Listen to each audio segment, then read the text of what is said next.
yes. Welcome to the Money Flow MFG bar. What could I get you? Would you like a drink? I'll take a bottle of the Bitcoin. A bottle of Bitcoin. Well, you're in luck today because we have two. This is the gold 100K Bitcoin. Looks like it's going to hit it. You're not supposed to open it till it does, but I bet it could happen real fast, so probably won't mind. That bottle there is going to cost you an entire Bitcoin. And then you have the black to open at 60K, which could be tonight or tomorrow, who knows. But that's going to cost you 1 Ethereum. I don't know if you have a Bitcoin and Ethereum, but that would be the cost of these two. Well, it just so happens I do. I've got 1 Ethereum, and I'm pretty sure I got a Bitcoin, so I think I'm going to want both. Hold on a second. Let me see what I can find here. My goodness. Yep, there's your Ethereum and the Bitcoin. And that's about $60,000. Well, nice. I'm in New Orleans. How about a tip? You got like a Dogecoin or an XRP? No, I just buy low, sell high. About 57,000. What's driving it? It's really astonishing. To your point, it's above 2 trillion now, and it's astonishing because just 2 years ago, the market cap was at 819. This was at the depths of the bear market, so now it's back above 2.2, and at its highest, Bitcoin, the whole market cap rather of the crypto assets, was at 2.7. So why is Bitcoin up this much? Obviously, Bitcoin is the biggest coin. It's driving the rally higher. It's up 12% this week, 32% this year. It's really because of a slew of reasons. The optimism around Bitcoin ETFs, you have the halving, and you throw in there Michael Saylor buying Bitcoin ETFs. And of course, if you go more macro, you add that the Fed is easing. So that obviously drives risk assets, and Bitcoin is one of them. So it's green on the screen. It's just really a lot of optimism out there. Well, Isabel, you mentioned the halving. Obviously, that is up and coming. I just wonder how much market pricing is already reflecting the anticipation of that. What's the sentiment around that event? The sentiment towards halving is really positive because if you go by history, the last 3 halvings saw Bitcoin's price rise. So just for the uninitiated, halving is basically when they cut down the reward that miners receive into half. So now miners receive 6.125 per block of Bitcoin, and now they're going to receive around 3. And just for context, when Bitcoin was launched around 2009, miners received up to 50. So this is really the scarcity play here of Bitcoin. There are only 21 million coins, and that's why a lot of people are saying that it's a great inflation hedge. And now Bitcoin is outperforming a lot of traditional risk assets, including equities, the NASDAQ, the S&P, and even gold. So that's why a lot of folks are really bullish about the space. How should investors consider what's already been priced in here? I think that's the number one thing because Bitcoin these days hasn't been as volatile. Back then, when you see bad news, you see a dip. When you see good news, there's a rise. But then now it seems like the optimism is a lot more steady, mainly because it's powered by a number of things and not just one random headline. You see the ETF space, you see a lot of institutional investors. All right, man, did you hear what she said? Over 2 trillion. Now, at its height, back when Bitcoin was in the 60, what did it hit? 65, 68, whatever that was. I bet we blow through that here soon. It's a lot of momentum. Man, we're going into the halving. We're going to talk about what the halving is, but that's going to cut down on supply. You're probably going to have less miners, the ones that aren't making any money. They're going to get knocked out, bro. So they're going to get knocked out, and how much they get paid, they're going to get paid less. You know, does that... Hey, babe. Yeah. Do you know the price of Bitcoin today? Okay, she don't know the price and she don't care. That's why I have the keys. I'm probably gonna take the Bitcoin with me. I ain't leaving it to nobody. All right, man, this is the current Bitcoin chart. If you're in the Money Flow, the MFG Discord, you can get my chart pack, and all these charts that you see, you can see them too. So anybody in MFG, if you want these, if you have a subscription with stock charts, you can see my charts, okay? And we say Bitcoin is back into the extreme RSI Terry gut. Once again, it can stay here for weeks. See that? We'll see that. That stage 3 became a 1, but look over here. So I make this point to say, notice how far price continued to climb while the momentum indicators diverge from price. And so you can see RSI went extreme. And look how far Bitcoin went for 1 month, 2 months, almost 2.5 months. So what we wait for, you know, Bitcoin can run this RSI, man. And then we look to add when RSI drops below 50 and then starts again. And that's what happened over here, man. Same thing. So these are all parts of the money flow. But right now we're at 57,221.59. And like the lady was saying, the whole market of all crypto was at 800 million. Now we're at over 2 trillion. This is so exciting. So exciting stuff. So exciting. I hope you've made some money, man. All right, now listen. You might hear some noise. I'm up in my bedroom. Wife's downstairs. I want to get this video out. So listen, man. Let's turn this a little bit. So on the fundamental side, we have a serious bull market underway. You know, don't be quick to sell anything. Matter of fact, we're looking for laggards, and we're finally seeing XRP breakout. CLSK, the penny stock that we've been in, I don't know how much. Talking to someone today, they were up 300 and something percent, but it's a lot, man.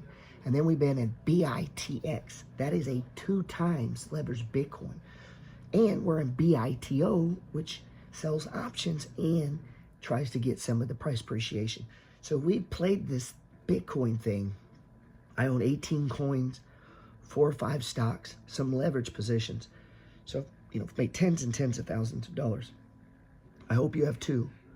If not, man, come on, read my free e-newsletter, look at my videos. I'm always trying to tell people to get on board. It's never too late, man. Okay, that's the fundamental news. We got a lot of stuff running right now. What is the Bitcoin halving? Man, the Bitcoin halving is like an event. It's approximately every 4 hours. I'm pretty sure it's calculated based on, you know, on block transactions, during which the reward for the new blocks that on the Bitcoin blockchain, it's cut in half, man. And I imagine that means all the miners out there are going to get paid less. Now, I'm sure they offset some of that with faster and faster, more efficient, better computers, better use of energy, but some of them are going to get out. When they get out, you know, maybe that offsets it, but it creates a natural inflation hedge barrier because Bitcoin is only 21 million Bitcoins. And some people like me aren't going to let the people who don't know the price and don't like it have it. So I'm probably going to take mine with me. You're welcome. This reduction in block rewards aims to control the supply of new Bitcoins entering circulation. That's the whole point of it. And slowing down. Remember, there's only 21 million. So as we move forward, they're going to slow down the printing of them, thus influencing inflation rate and ultimately Bitcoin's value. The halving is programmed into the Bitcoin protocol, man. That's just crypto language for, you know, the code, and you can look any of these words up: protocol, halving.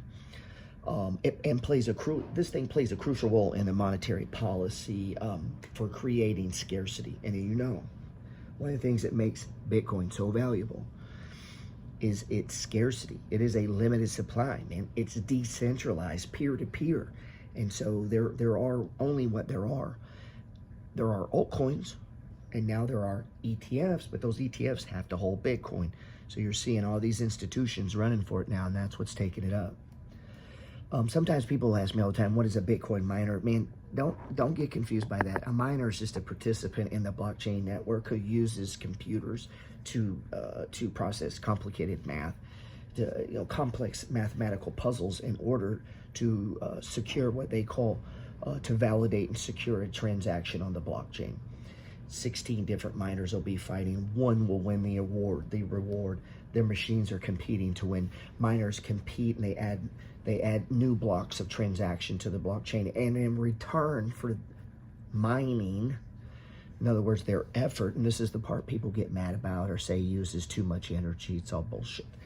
They are rewarded with these newly created Bitcoins. And you'll see that miners sometimes will hold the Bitcoins, and then you'll hear them say, oh, the miners are selling their Bitcoins. Well, yeah, no shit. They got to buy computers, pay electric bills, pay their employees, pay their taxes. So miners are in the business of transactions. I imagine in the future when all the Bitcoins are printed, they're going to be who secure it and who do the transactions, and that's how they're going to make their money. And computers will advance. I don't know. I guess there'll be less of them. They typically specialize and use a type of hardware called an ASIC computer. These things use a lot of information, but that stands for application-specific integrated circuits. I think that's what it is. To perform necessary mathematical calculations efficiently. Mining is essential for operation and security of the Bitcoin network. Miners are very important. We want to pay our transaction fees. That's what keeps the whole fucking game going. Okay, guys? That is really what keeps that whole thing going, man. The Bitcoin network, that's what the miners are doing. That's what they're securing. It's, like I said, it's decentralized. It's peer-to-peer. No government, no bank. And that enables this network of computers. No amount of capital flowing into a Bitcoin ETF is going to create any more Bitcoin. You know, what we've got is 900 Bitcoin a day. And around April 16th to April 18th of this year, we're going to go to 450 Bitcoin a day. This will be the halving, but it will be the single most consequential halving in the history of Bitcoin, because you're talking about, it's the equivalent of someone coming in the market saying, I'm going to buy $8.5 billion of Bitcoin a year for the next 4 years, guaranteed. That's the demand impact, right? $8.5 billion, $23 million a day at the current price. All right, what Michael Saylor is saying there is that there are 900 Bitcoins a day being mined. If we drop, the halving drops it to 450 a day going forward. Well, if you take that loss of supply and multiply it out by when the next one is in 4 years, and you know, in the past they were doing 900 a day, now we're just doing 400 a day. So that lost supply is whatever he was saying, what was it, 23 million a day, 8 billion a year. So 8 billion a year in artificial, meaning the code, the Bitcoin itself is removing that and that pressure. So then if someone comes in to buy Bitcoin, there's less of it and there's less of it mined, thereby taking the price higher. I'm not surprised they're successful. I expected them to be very successful. I think there's 10 years of pent-up demand. They're the most eagerly anticipated development in Wall Street. This is like Bitcoin coming public. It's like the IPO of Bitcoin, except it's like 10 companies simultaneously taking Bitcoin public. Because Bitcoin's a commodity. It's not a security. So the idea that BlackRock and Fidelity and Grayscale and Bitwise and ARK, they're all taking Bitcoin public at the same time is a big deal. The fact that I'm not surprised they're successful as ETFs, because Bitcoin's the apex ETF. The other ETFs are based on oil, like let's say commodity ones, oil, gold, platinum, silver, palladium, market baskets of commodities, natural gas. All of these things are defective as investment assets because physical commodities aren't scarce. Physical commodities can be manufactured in any amount with additional capital and know-how. So ultimately, the best of them is the gold ETF. But if a bunch of money flows into a commodity ETF, that just actually fuels capital into commodity producers. They just dump that commodity on the market, the price gets held down. So commodity ETFs were never that great an idea. On the other hand, comparing these Bitcoin ETFs to the S&P index, the biggest ETF and maybe the biggest development on Wall Street was the launch of the SPDR, SPY. All right, now here we are at my homework board, and you notice I'm going to refer to it as the wind. And I have the Dow Jones, the SPDR, the SPY. That's what he was just talking about. It's one of the biggest ETFs in the world. It is the asset class to judge all asset classes against. The SPY, call it the wind, Qs, bonds, oil, Bitcoin, and gold. To me, those are the big seven. I rank them in order of momentum and strength.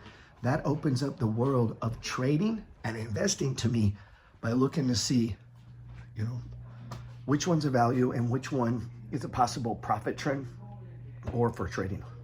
Now watch what he says here about the SPDR. About 30 years ago. And the idea that you could create an ETF that represented a market basket of 500 stocks, that was big. And especially that was big because that came along at a point where people had lost faith in the currency as money, as a savings technology. And so they were trying to figure out what is money, and actually an entire generation of people picked the S&P index as money, right? How are you going to store your excess cash for a decade or longer?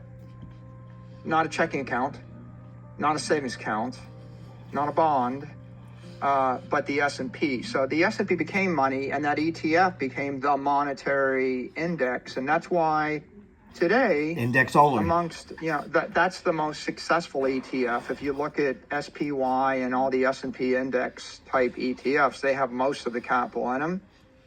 But the problem with those ETFs is that stocks also are not conservative. Right. So if I increase the price of the stock by a factor of 10, you're getting more equity.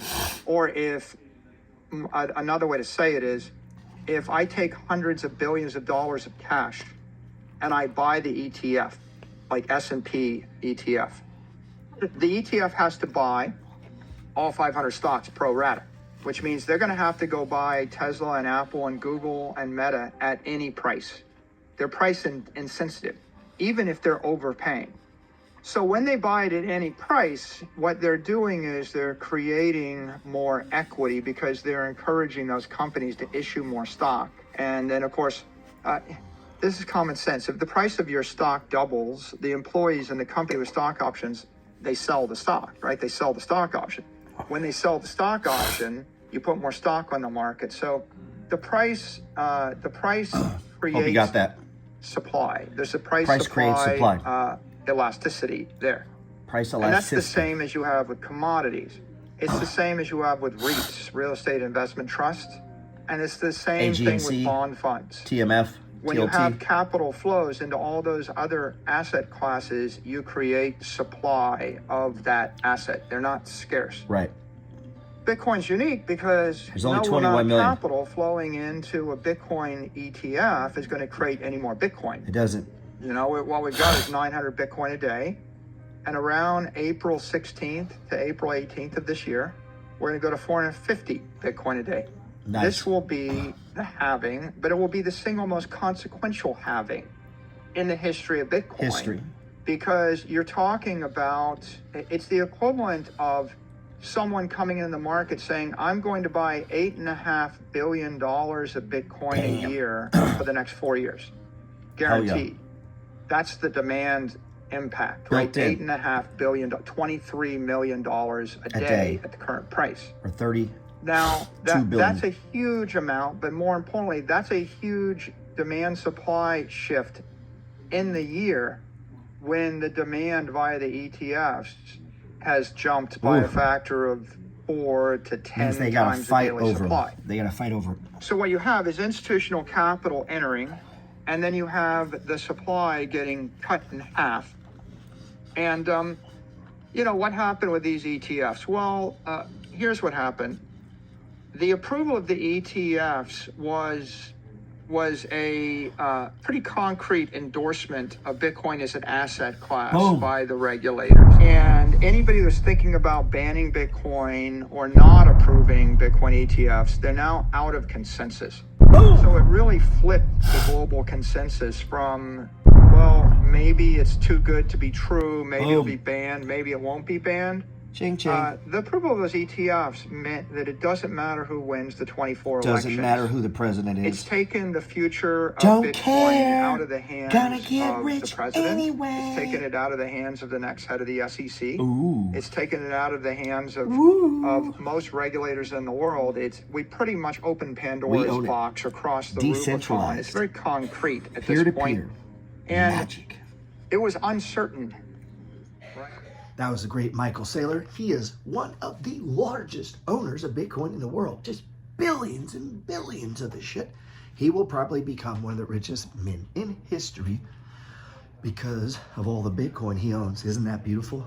Not working, not out mowing yards, not painting, not doing roofing, not working a job. Just owning Bitcoin. He'll make billions of fucking dollars. And some people own none. Wow. That's where we're at, man. All right, man. That was my video then. We killed it playing crypto penny stocks. We've killed it playing crypto altcoins. We killed it playing Bitcoin 8 different ways. We're going to keep killing it. Watching stocks. We building out portfolio, collecting dividends, interest payments. Man, we got it going on. If you don't go to my newsletter, go check it out. It's free. ThePetersReport.com. It ain't hard to say, man. And look, so go look. Let Bitcoin run, man. Let it run. Let that dog hunt. And if you're in my swing trade with me on Zcash, I just sold 30% of the position because it hit our first target. Stay close, man. Get my alerts, bro. I text all my friends. I tell them what I'm doing. And if you're looking for a home, come trade with us in Discord. I hope that helped me, and I'll talk to you tomorrow. Hey, don't forget, whatever you think about comes about. And listen, man, whatever you focus on grows. If you don't have my free ebook, go hit it, man. Appreciate you.